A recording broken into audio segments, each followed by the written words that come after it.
L'addiction se joue avant tout à un niveau microscopique, neurologique. Une multitude d'échanges chimiques prennent place au sein de notre cerveau, déclenchés par des mécanismes biologiques ou encore par une stimulation extérieure.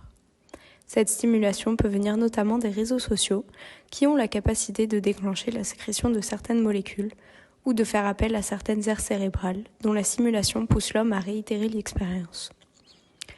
La présence d'un contenu agréable, qui plaît et qui fait rire, et surtout qui est différent entre chaque vidéo, stimule notre aire tegmentale ventrale, là où se situent tous les circuits de récompense et de plaisir.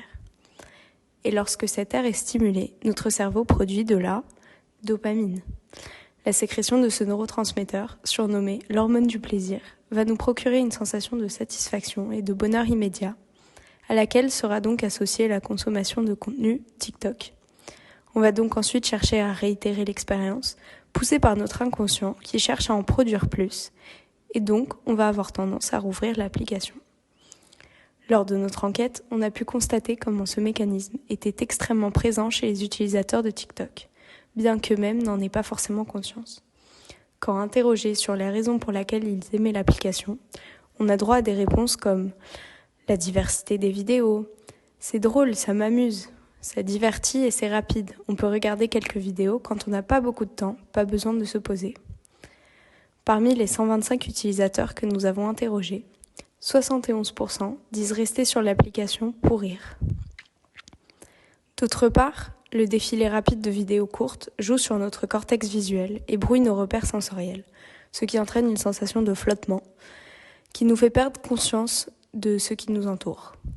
Si la sécrétion de dopamine pousse l'utilisateur à revenir sur l'application, cette sensation va pousser les utilisateurs à consommer du contenu de façon parfois excessive, sans nécessairement s'en rendre compte.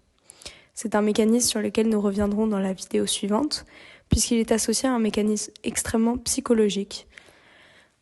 Auprès de nos enquêtés, on recueille d'ailleurs des témoignages comme « mettre mon cerveau en off ».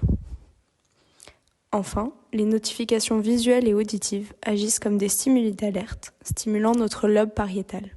Comme ont montré deux chercheurs, Earl Miller et Philippe Lachaud, le cerveau de l'homme est hypersensible au moindre bruit et mouvement. Cela date de quand on devait être prêt à faire face à des prédateurs. Le principe des notifications s'appuie là-dessus, l'alerte générant une conscience de la présence de l'application, ainsi qu'un besoin, souvent inconscient, d'aller vérifier l'origine du stimuli. Ainsi, les notifications vont renforcer notre tendance à aller sur TikTok.